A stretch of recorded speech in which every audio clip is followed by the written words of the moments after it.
Restriction जो वो लगा रहे हैं उसको समझते हुए आगे बढ़ोगे तो हमेशा कामयाब हो। बहुत कुछ होने लगा है तो वो डर भी कहीं पेरेंट्स को दिखता है, इसलिए वो लोग लड़कियों को थोड़ा सा प्रोटेक्ट करके चलते हैं। अपनी बेटी पे इतने अच्छे विचार लेके बहुत खुश रखे भगवान, उसको खुशियाँ ही खुशियाँ रहें उसकी। गरीबों को खाना मिले, भले एक दिन का कर सकती हूँ, जितनी इच्छा होगी उतनी बार करूँगी। तो ये इंस्पिरेशन कहाँ से आई, इस चीज़ के बारे में जानना चाहेंगे। माई के घाट में माई के आशीर्वाद से मैंने कहा मैं भी आपका सपोर्ट करूँगा।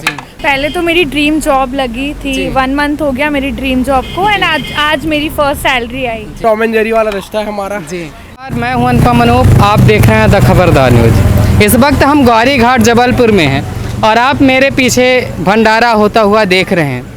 ये एक ऐसा घाट है जहां पर हज़ारों गरीब बेसहारा रहते हैं और इस जैसे भंडारे इस घाट पर 24 घंटे हज़ारों पुण्य आत्माओं के द्वारा किए जाते हैं। हज़ारों ऐसे लोगों के द्वारा किए जाते हैं जो लोगों को प्रेरित करने का भी काम करते हैं और साथ ही साथ हज़ारों गरीब बेसहारा लोगों के जीवन यापन का साधन भी बनकर के सामने आते हैं।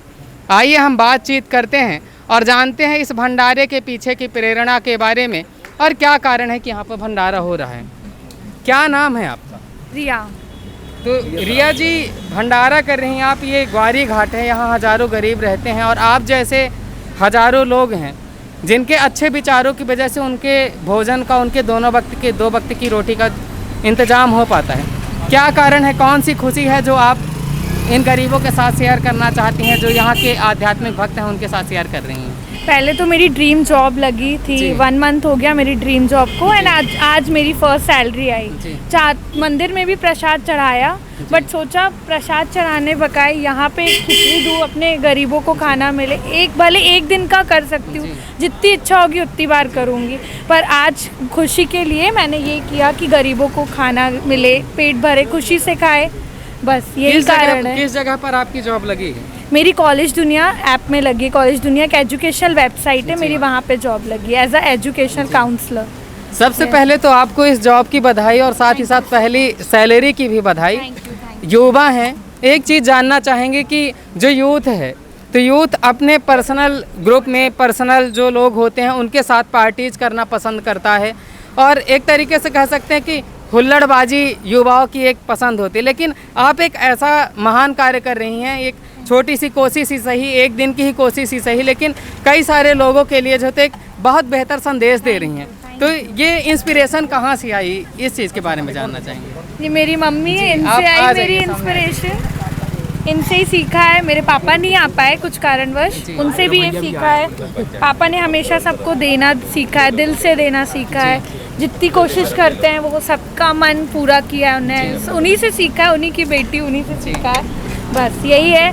पार्टीज़, हाँ पार्टीज़ भी मैं पसंद करती हूँ, बट हाँ शुरुआत मैं इससे करना चाहती थी, वेट कर रही थी कि कब सैलरी आए और ये अपना काम शुरू कब से शुरू हो। हाँ यस।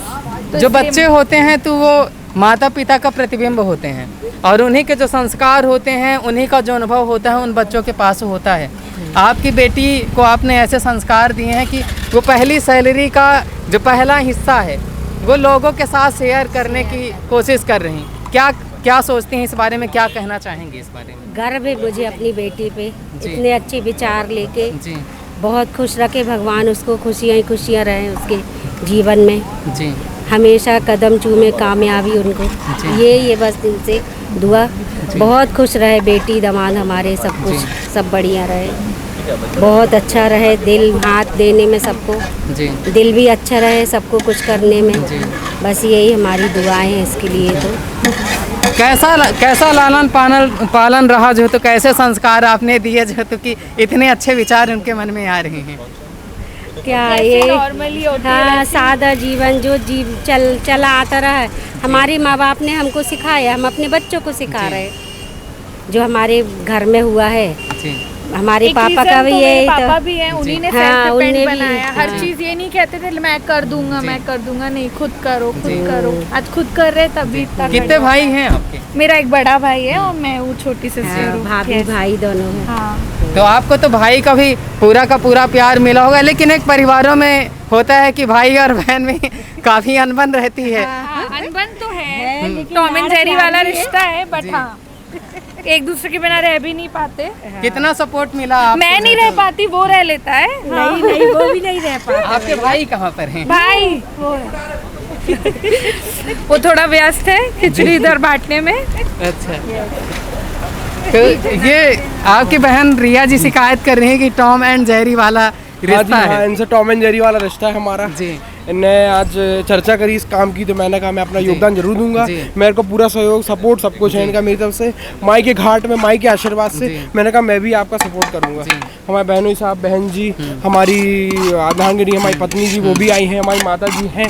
हम लोग सबके सहयोग के साथ ये काम जब जब मौका मिलेगा तब तक किया जाएगा, और इस काम को करने के लिए हमको बहुत आनंद आया है। माई की कृपा हुई तो आगे और भी काम करेंगे ऐसे। आप बहुत व्यस्त हैं, बहुत जल्दी ही बोल रहे हैं। जी। अभी हम यहाँ पर कुछ गरीबों से मिले, मुलाकात की। उनमें एक माँ ऐसी थी जिनके बेटे थे, बेटियाँ भी थीं। आप लोग बहुत संस्कारित हैं और आप जैसे लोग समाज के लिए एक संदेश देते हैं, एक प्रेरणा देते हैं। और माँ जी, ये आपका ही पूरा का पूरा संस्कार, आप लोग के जीवन का ही संघर्ष होता है, वही अनुभव इनके पास है, बच्चों के पास। जो आजकल ऐसे बेटे होते हैं कि पूरी तरीके से सक्षम होते हैं, जो बेटियां होती पूरी तरीके से सक्षम होती हैं, लेकिन बुढ़ापे के समय में अपने माँ बाप को छोड़ देते हैं दर दर के भटकने के लिए। तो उन लोगों से क्या कहना चाहेंगे आप? मैं बस एक ही संदेश देना चाहूँगा कि सब कार्य एकजुट होकर किया जाए, शांति से किया जाए, हर हर्षोल्लास के साथ किया जाए, माई का आशीर्वाद के साथ किया जाए, माई की नाम लेके किया जाए, वो काम बहुत अच्छा होगा, सब कुछ अच्छा होगा। बस मेरा इन्हीं सबसे कहना है कि ऐसे काम के लिए लोगों को बढ़ावा है। और यहाँ भी मैं देखता हूँ घाट में एक पराग दीवान करके हैं भाई जी, वो भी यहाँ काफ़ी बांटते हैं, बाकी सबको देखते हैं, वो हर कुछ करते हैं वो यहाँ पे। वो देख के मुझे भी इनसे काफ़ी सीख मिली थी। पिछले वर्ष सन 20 में उनने पूरे लॉकडाउन भर सबको, गरीबों को खाना, भोजन, नाश्ता सब कुछ किया। मुझे वो देख के मैं आश्चर्यचकित हुआ। मैंने उनसे सीख ली कि भाई ने कुछ ना कुछ कार्य ऐसा कुछ करना चाहिए। उनने सबका कार्य आगे बढ़ाया, सबको प्रोत्साहित किया है कि हमको ऐसे अच्छे कार्य आगे करना चाहिए। वो घाट में बच्चों को पढ़ाते हैं, मुझे देख के बहुत अच्छा लगा। तो मैं चाहता हूँ सभी दर्शकों से मेरी निवेदन है कि अच्छे ऐसे काम आके आप करते रहें। माई का आशीर्वाद, सब कुछ अच्छा होगा। नर्मदे हर, जय हो माई की। जय हो माई। ये है, बेटी हमारी आगे बढ़ी तो सबको सेवा का मौका मिल गया। बाकी तो संस्कार है साथ में, बेटी ने आगे बढ़ लिया तो सब कुछ कर लिया। रिया जी, काफ़ी अच्छा काम आप कर रही हैं। एक चीज़ जानना चाहेंगे कि माता पिता जो करते हैं उनसे बच्चे हमेशा ऋणी ही रहते हैं, लेकिन अब आपकी सैलरी आने लगी है, आप जो तो कमाने लगी हैं, तो क्या करना चाहेंगी अपने माँ के लिए? जो तो क्या गिफ्ट देंगी अपनी माँ को? नहीं भैया, बहुत गिफ्ट दिया है जीवन में। सबसे बड़ा गिफ्ट तो यही है कि जो तो अपने पैरों पर बच्चे खड़े हो जाते हैं। लेकिन एक बेटी की अपने माता पिता के लिए क्या जिम्मेदारी होनी चाहिए और वो कैसे निभाया जाना चाहिए? जो मैं तो ऐसा सोचती हूँ, एक्चुअली मैं 4 साल से अर्निंग कर रही हूँ, बट जो अब मेरी ये जॉब लगी है, ऐसा ड्रीम जॉब लगी है। सो अब मेरी शादी होने वाली है 2 मंथ्स में, बट हाँ, शादी के बाद भी मम्मी के लिए जितना होगा उतना कर सकूँगी। बाकी वो लेती नहीं है, वो बात अलग है, पर हाँ, उनके लिए हमेशा जितना होगा उतना करूँगी। जो कमा रही हूँ थोड़ी उससे हाफ भी, क्योंकि उन्हें पूरा 22-23 साल उनने मुझे पढ़ाया, बचपन से संस्कार दिए। 1 साल की जब हम पैदा ही होते हैं तब से ही माँ बाप हमको संभालना शुरू कर देते हैं। कभी ऐसा तो नहीं लगा कि मतलब बेटी है तो इसलिए अंडर एस्टिमेट किया गया? कभी नहीं। ये तो हाँ, गुड टच। मेरे ना पापा ने कभी ये फील कराया कि लड़की हूँ तो नहीं, ये नहीं करना, वो नहीं करना। कभी आज से ही मैंने जॉब स्टार्ट कर दिया था, क्योंकि ये नहीं कि कुछ और रीज़न नहीं। तो मुझे खुशी थी, मैं टीचर थी पहले भी, अब टीचर है, अब मैं एजुकेशन काउंसलर बनी हूँ। टीचर का शौक़ था, ड्रीम पूरा किया। फिर ये जॉब का काफ़ी टाइम से ट्राई कर रहे थे, फिर ये जॉब लगी, 1 मंथ हो गया। ऐसा कभी पापा ने ये फील नहीं कराया, ना मम्मी ने, कि नहीं ये नहीं करो, वो नहीं करो। कोई रिस्ट्रिक्शन नहीं है। रिस्ट्रिक्शन रखते तो शायद मैं आज कहीं पार्टी कर रही होती या XYZ होता है ऐसा। एग्जाम्पल मैंने देखा है कि जितना बांधो उतना बच्चे गलत वे में जाते हैं। नहीं, कब शुरू से ही पापा ने ऐसा फ्री रखा, मम्मी ने फ्री रखा, जहाँ जाना है जाओ। बस हाँ, ट्रस्ट नहीं तोड़ना कभी, कोई भी ट्रस्ट। हाँ, ट्रस्ट जैसे शादी को ही लेके कई लोग बोलते कि लोग ये इतना करी एंड शादी इसने कहीं और की। मुझे नहीं लगता कि शादी कहीं और करना, लव मैरिज करना रॉन्ग है, नहीं। बट उसमें भी मेरे मम्मी पापा ने फुल सपोर्ट दिया, फुल।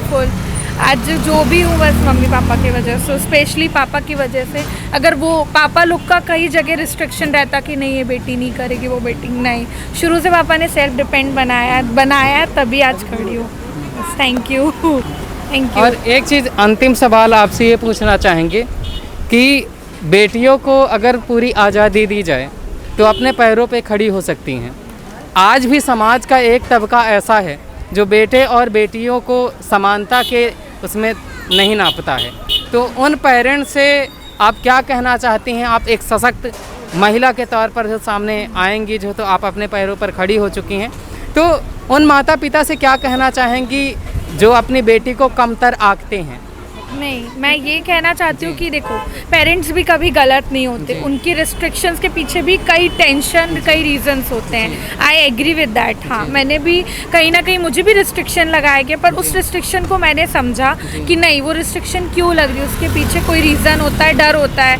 क्योंकि आजकल सोसाइटी में बहुत मतलब डेंजरस केसेस मैंने देखे हैं, लड़कियों के साथ बहुत कुछ होने लगा है, तो वो डर भी कहीं पेरेंट्स को दिखता है, इसलिए वो लोग लड़कियों को थोड़ा सा प्रोटेक्ट करके चलते हैं। तो हाँ, यहाँ मैं पेरेंट्स को नहीं, मैं लड़की को ही बोलूँगी या लड़के को ही, लड़की को ही। मेरा पॉइंट ये है कि अगर वो रिस्ट्रिक्शन लगा रहे तो उस रिस्ट्रिक्शन को समझो, उनको एक्सप्लेन करो और उनको ट्रस्ट दिलाओ और आगे बढ़ो। आगे बढ़ोगे, उन्हें रिस्ट्रिक्शन जो वो लगा रहे उसको समझते हुए आगे बढ़ोगे तो हमेशा कामयाब होगे। मैंने आज उनके रिस्ट्रिक्शंस को गलत समझा होता तो मैं भी बहुत उसमें हो जाती, नहीं, पर मैंने उनकी रिस्ट्रिक्शन को समझा कि नहीं, वो क्यों बोल रही हैं, बस उसको समझा, आगे बढ़ो। बस मम्मी पापा को हमेशा पूछो, लाइफ बेटर रहेगी। हमेशा फैमिली को अंडरस्टैंडिंग होना चाहिए और वही अंडरस्टैंडिंग कैपेसिटी ही आदमी को सक्सेसफुल या फेलियर बनाती है। और रिलेशन में दोनों को ही अपना 100% देना चाहिए कि पेरेंट्स भी कभी ये फील ना कराए कि नहीं, हम बच्चों को बांधेंगे तो बच्चा सही लाइन पे निकलेगा। नहीं, ऐसा नहीं होता है। बच्चों को फ्री रखो, समझाओ, एक्सप्लेन करो, परवरिश दो अच्छी, सब कुछ अच्छा होगा, बेस्ट होगा। बस मेन एक ही पॉइंट बोलूँगी, मम्मी पापा को हमेशा निभाओ, लाइफ हमेशा खुश रहेगी। पापा मम्मी कुछ समझा रहे तो उस चीज़ को समझो। बस मैं तो अपने मम्मी पापा को ही पूरा फुल क्रेडिट दूंगी, स्पेशली मेरे पापा को। मैं मम्मी को भी दूंगी, बट हाँ, पापा का ये हो जाता है कि पापा लोग काफ़ी डोमिनेटेड होते हैं कि नहीं करना, लड़कियों को नहीं, नारियल की तरीके से तो बाहर से कठोर दिखना है, अंदर से मीठे रहो। बस हमेशा उनने ही सपोर्ट किया, आज इसलिए बस खड़ी हूँ। उनने अगर आज वो ये बोल दिए होते एक टाइम पे कि नहीं तुम जाओ, नहीं मैं कर दूंगा तुम्हारा काम, तुम घर में रहो, तो शायद मैं नहीं खड़ी हो पाती। पर हाँ, उनने हमेशा कहा खुद करो अपना काम, तो आज इसलिए इस मुकाम पे खड़ी हूँ। Thank you so much. तो ये थे हमारे साथ एक ऐसा परिवार जो बेहद ही संस्कारित और कह सकते हैं जैसे हमारे पहले के टिपिकल परिवार हुआ करते थे, एक पूरी फैमिली, एक दूसरे को समझने वाले और एक दूसरे के बारे में सोचने वाले। बने रहिए द खबरदार न्यूज़ के साथ। नमस्कार, धन्यवाद।